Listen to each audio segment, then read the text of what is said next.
Managed to make that work. Well done, Mike. A few gremlins in the system there. I am so sorry that we're running 8 minutes late. Hopefully you've stuck around to have a listen to us. And if not, you can always patch the recording. Right, so that's the beauty of these things. But welcome everyone who has joined us or has popped up on LinkedIn. I can see a few of you joining now. So welcome. And I believe there's quite a big audience across the world. So welcome wherever you're from.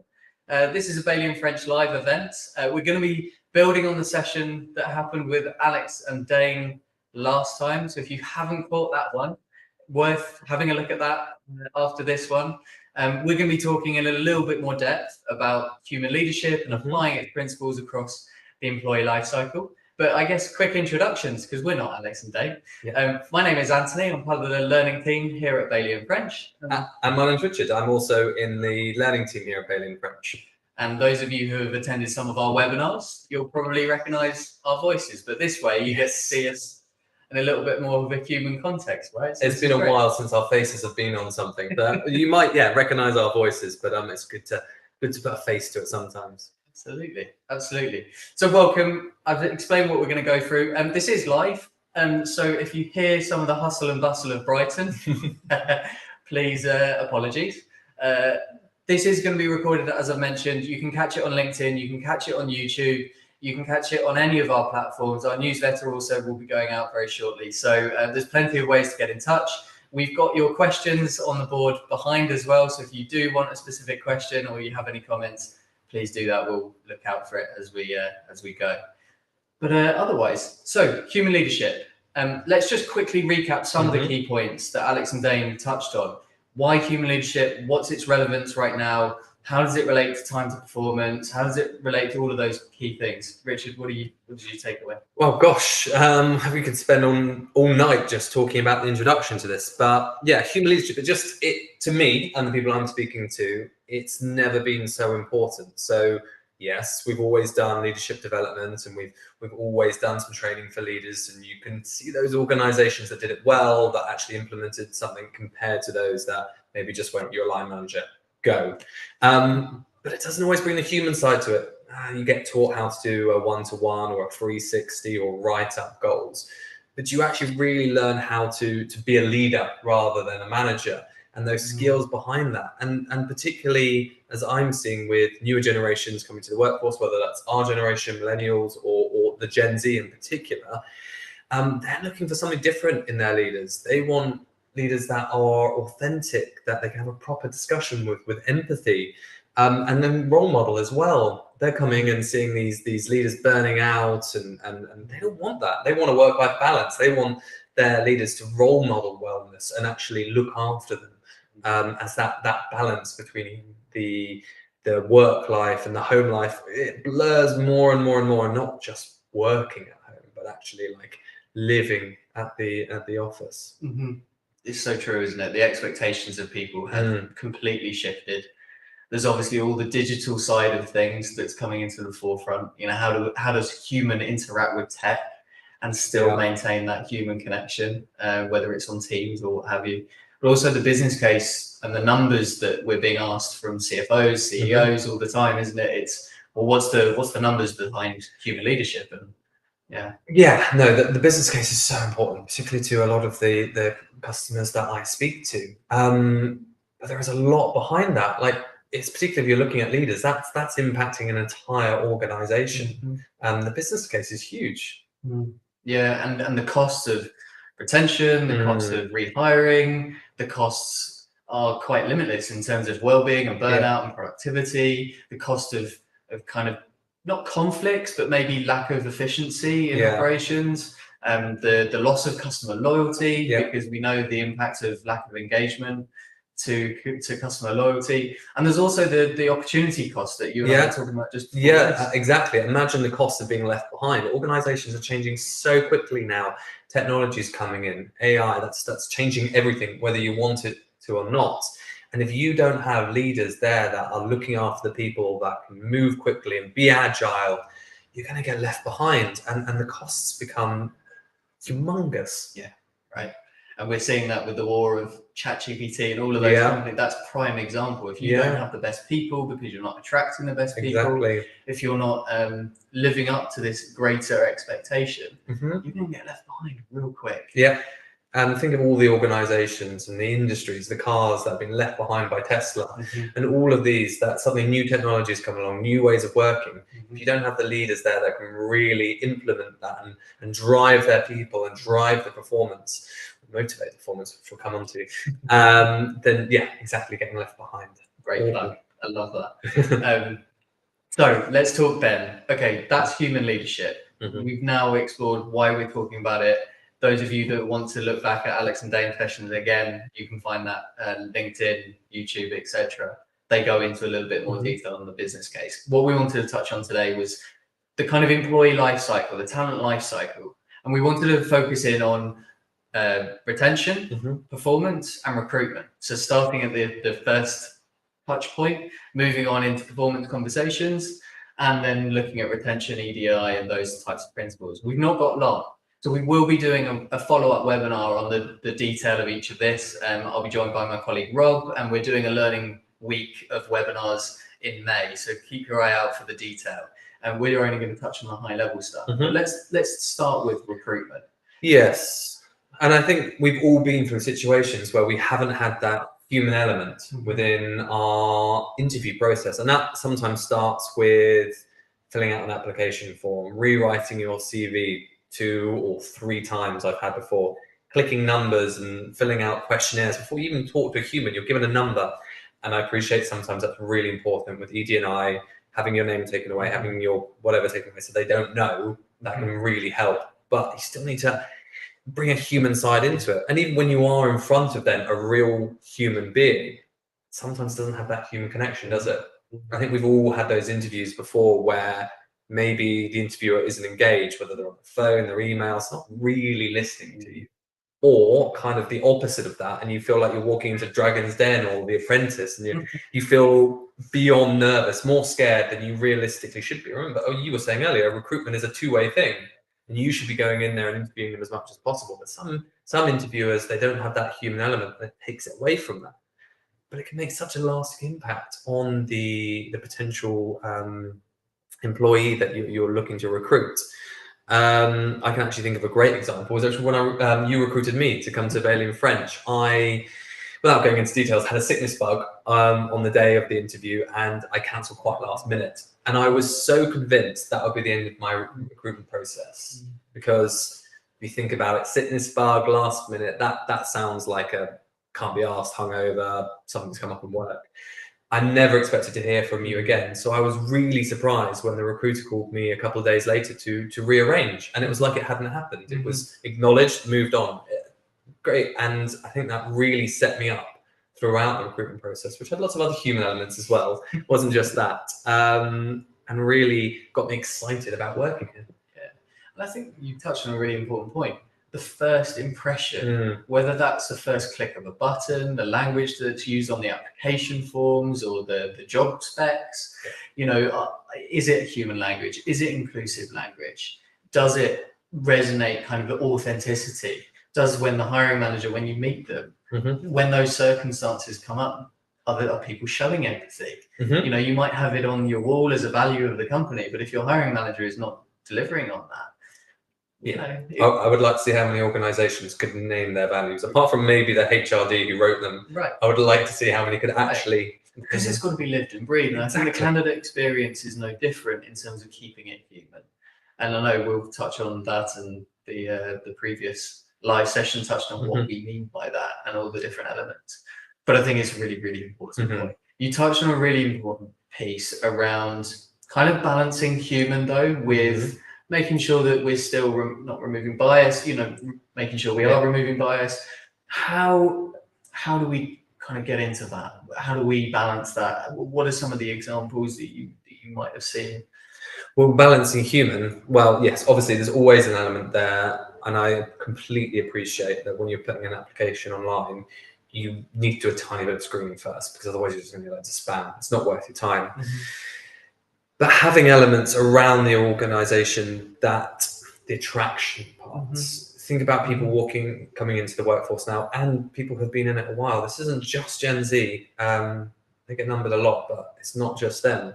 People aren't necessarily looking for compensation or quirky perks. They're looking for the human elements of that, and that might come from Glassdoor. I think when you apply for a job, are you not checking Glassdoor? It's part of your checks and balance to look at an organization before you go in, and people on there are rating their leaders, what they're talking about them. It's not just the CEO who's got that percentage next to him of approval rating. People are really going on there, and that can really show up. And then all you're going to do is put off the best talent, the best people coming in with the organization. Yeah, you're right. And obviously the transparency, I mean, rightly or wrongly, we know that Glassdoor has many a bias attached to it, right?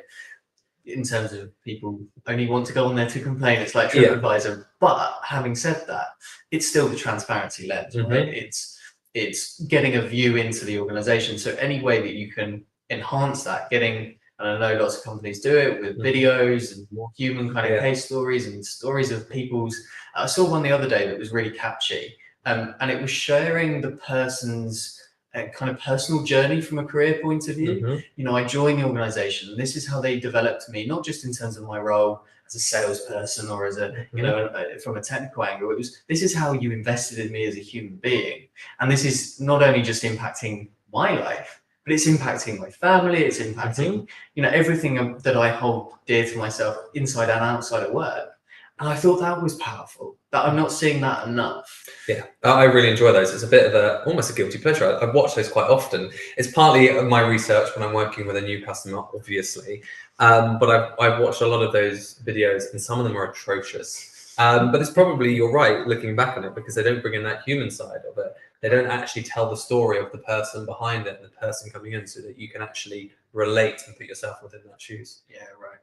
So candidate experience, telling us a human story as part of the attraction process, making sure that the hiring manager and the HRBP or whoever sat in that interview, you know, maybe even the first question needs to be a bit more inspiring. You know, what strengths do you bring to the table? What inspires you? What excites you inside, outside of work? Whatever that is, the recruitment process needs to be being treated as a unique human being. A unique human being. Yes. Well, we'll move on. Yeah. Right? Because we've touched on recruitment. Let's touch on performance, development, that kind of middle cycle. You know, you've got onboarded. We talked a lot about kind of time to performance in the first LinkedIn Live that we did with Alex and Dane. Tell me more. Performance. Yeah, it's on the tip of a lot of tongues, I think is the way of putting it. So when I first joined the organization, we were just coming out of COVID. I think we finished lockdowns by then, maybe not. There was still stuff going on. So it was wellbeing. That's what everyone focused. How can we just help our people? How their resilience is shot. They don't know what they're coming or going. Wellbeing. Let's do this. And now we've moved out of that.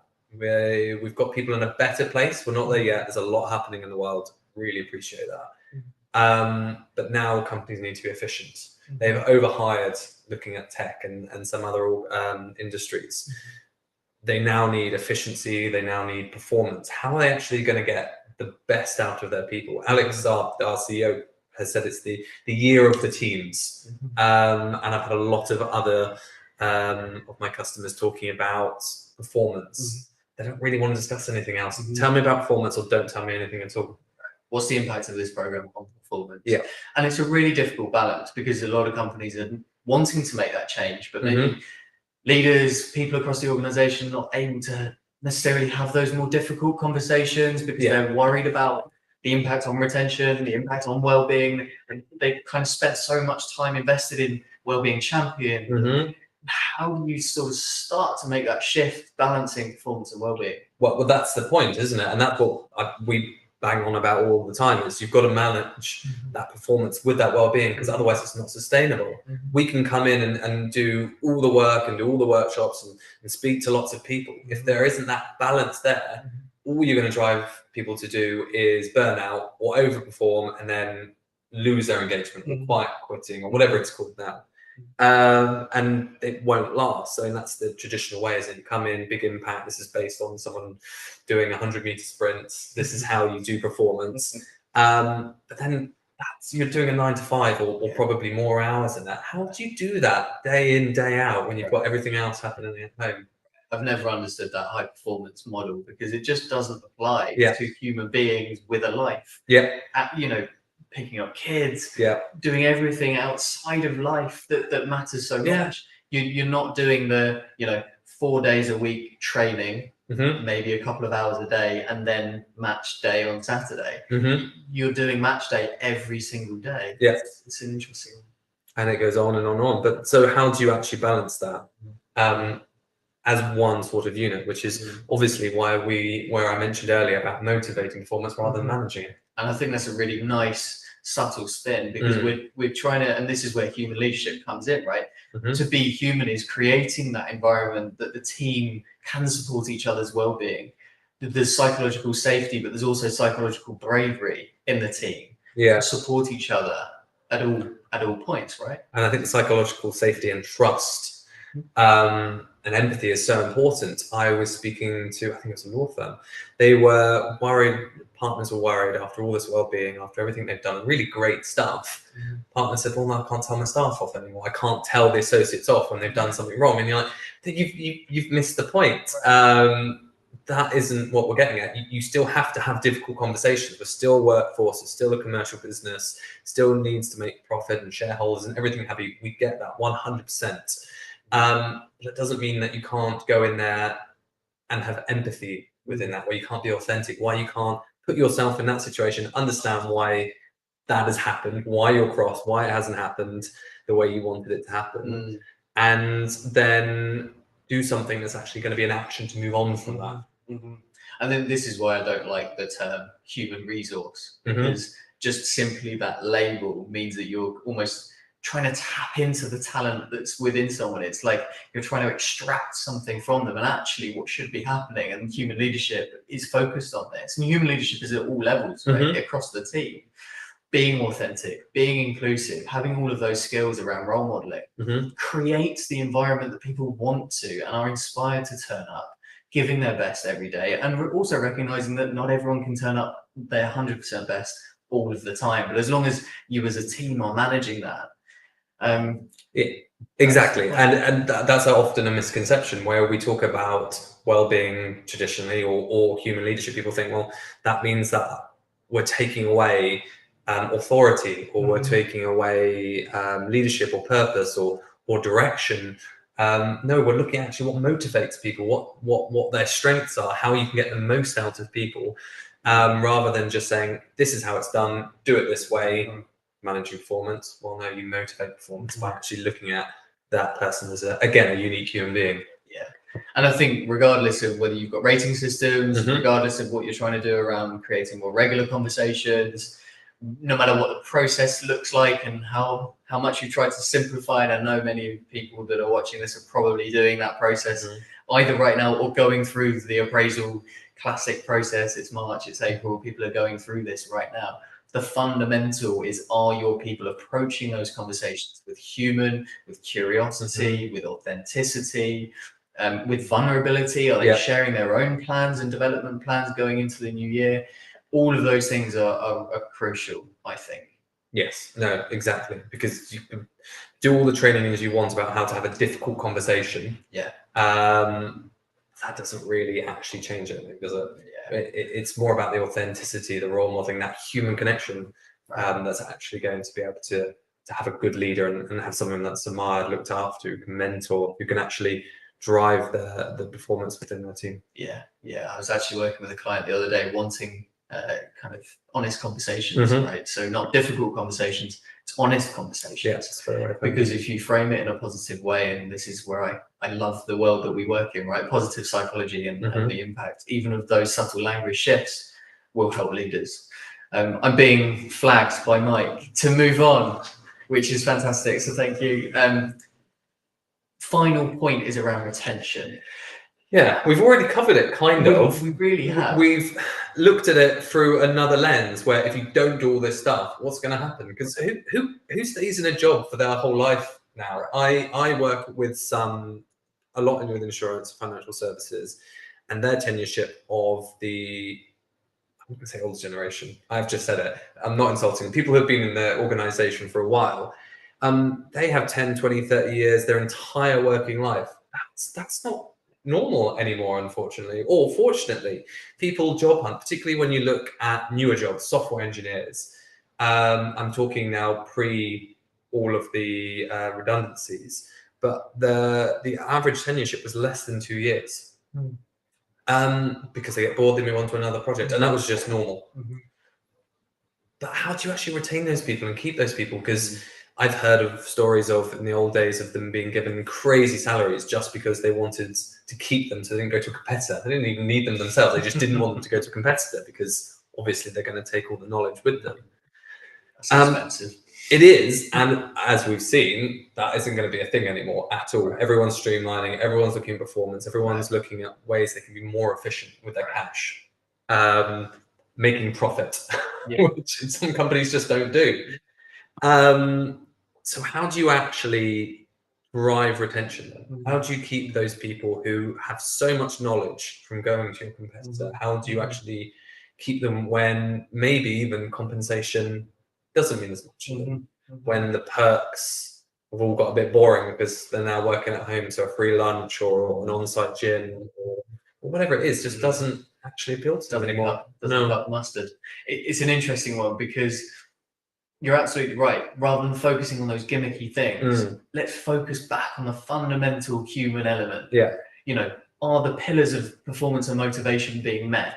Are people respected? Do they have clarity on their role and why they were picked and how their unique brilliance can be applied in that role? Do they have an understanding of their unique strengths and how to kind of tap into that? And are they being utilized in various projects across the organization for those amazing strengths that they have?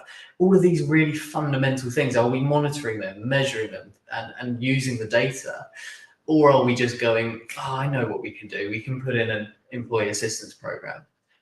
I don't know. You're exactly right, and there's a lot of other risks to it that we haven't even touched on. That you could spend one of these sessions just going through, like ED&I. If you can't do anything for retention, you can't really sort out your inclusivity. If you want more exclusive diversity within a organization, because every metric seems to say that that's a good thing. If you have different people from different ethnic backgrounds or different economic backgrounds or whatever it be, you're going to have more ideas, you're going to have a better understanding of the world. But if you can't hold on to your staff because you're not treating them like humans, you're probably going to really impact some of these things more than other groups. It's really interesting. I was at a conference last week and everyone's probably heard about that if you haven't. What, you in America? I don't know whether people know. We were talking about the kind of employer value proposition. Yes. And touching on EDI.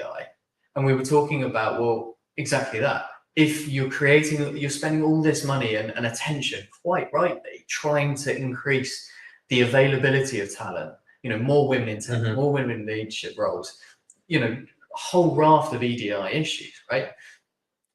But then you're bringing them into a culture that isn't ready. And we were talking a lot about how exit interviews are really important for those, you know, really delving into and really being open and curious in those exit interviews, but then making sure that you're doing something with it. That's the point that always annoys me. With basically everything, you get all this data, you do all these psychometrics, you get great stuff from exit interviews, and it's just, what happens to it? Someone's probably left soon after with the knowledge in their head, and it's in some notes that never get reread. Yeah, right. And it's so important. And what was really interesting, actually, we were looking at the importance of boomeranging. So even though you might have left because of any circumstance, right? You might have hated your boss at the time, and most people leave their boss or their team, they don't leave the organization. So if you can continuously learn and create that culture, every chance that they might come back, and that investment, that early investment of getting different diverse backgrounds, as you say, into the organization, it might just be beneficial for the industry and people might come back, right? It's vital. Yeah, I think traditionally it was seen as a bit of a weird thing, wasn't it? Going back to your previous employer, particularly if you've had a bit of a gap, sorry. I would see it as quite a compliment. If someone's left for whatever reason and then they're coming back to you, it kind of shows you, no, we had it right, that we are looking at the people that they know what they're coming into, but they're still coming back. It's a compliment. Yeah, I think so, and I think more companies can do even more. And I think, you know, when you look at retention, the cost of retention would go increasingly down, right? And that actually you're then getting more people come back to the organization with a whole load of wealth and experience in a different, diverse background than what you had them in the first place. It's a little secondment. Yeah, they've gone off and they've learned some new things. They've got some new ideas. They've discovered new people. For sure. So belonging, feeling included, all of those things really, really important to retention. Love that. And human leadership is key because it's about inclusive behaviors. It's about being authentic, not having to turn up to work with that mask on, which is draining. No, it is, and I'm very fortunate that I can naturally be very authentic at work. It's not an issue for me, but I know I'm in a very special position with that, where there's lots of other people who code switch or they don't feel like they can be themselves within an organization. But if you have a leader who's inclusive, it's such a different scar. For sure. And I promise you, I haven't paid him to say that. I promise you. Yes. It is a special feeling at Bailey French, and I know we're growing and we're going through all of these challenges in a way, right? So retention, performance, well-being, balancing human, role modeling. You know, how can we go out to our customers and talk about humanizing the world of work if we're not living and breathing that every day? And I think our team do a wonderful job. I'm sure we've still got a long way to go, but it's nice to hear some of the stories. So thanks for sharing. I think we're going to wrap up. I think there's a few questions that were coming through, but I think we've touched on a few of them. I'm just double checking because I haven't looked. So fantastic. We pretty much covered all of them, but if you've got any specific questions for us afterwards, if you want to engage with the recording that we sent out, please do. We'll interact with you and answer all your questions. We've also mentioned things, certain reports, statistics. There was a cool one earlier around Gen Z and retention. There's a lot of really great stuff on that from it's a Deloitte survey. It's Gen Z and millennial. That's it. I think it's more about Gen Z, but because I am a millennial. But yeah, it makes you think of a different way. Right. They're just different things that are wanted now from the workforce than the people who joined just before us. Right. And actually still those fundamentals around career, flexibility, and having that really authentic, inspiring leader that I can trust and I really like that when people don't always leave organizations because of the company. Obviously they do sometimes, but I think a lot of the time it is down to a leader. And there's so many times that you can recall a good leader or a bad leader just like that off the top of your head. For sure. So all of that and more. We've got more webinars coming up. April 27th, also May, I think it's around the 15th, 16th. So keep interacting with us. We'd love to hear your questions. If you've got particular topics, or maybe you don't agree with human leadership, maybe you are one of those people who are going, I need to see some more stats. I need to feel some more stuff. Please send it. And we'd love to interact. We'd love to run a session. We should do like a misconceptions or debunking the myths. No, exactly. Because everything that we do is research-based. There's surveys, there's models, there's theories. And we can back it all up. So we're not just going on and on about our own opinions. These are things that are tried and tested. A lot of research has gone into it, as you say. But if you've got any questions, if you're wanting, more information, your HR team is looking at building human leadership into the strategy for 2024. Are we on? 23 to 24. Yeah. Gosh. If you're looking at all of those things, you want our help, you want some intro sessions, or you want us to talk to your team, share some of the evidence-based research. I'm going to be doing an event summary as well from the conference that I've mentioned a couple of times. So please reach out to us. Thank you for joining today. I hope you enjoy the recording, those of you who were doing that. Richard, thank you. No, thank you. The only thing you didn't mention was strengths. So we've mentioned strengths briefly a little bit, but it underpins a lot of what we do, getting the most out of people, making people happier, driving performance sustainably with well-being. But we run a strengths discovery session every Tuesday at 12 o'clock. Our LinkedIn will be all over it. If not, just drop us a message and we'll come back to you about that. But it'll be great to see you on there. I do some of them as well. I'm lucky enough to do those. It's a really great introduction to strengths, or a refresher if you've done a bit in the past. Perfect reminder. Thank you, because I had forgotten that. Thank you, everyone. See you soon. Thanks very much.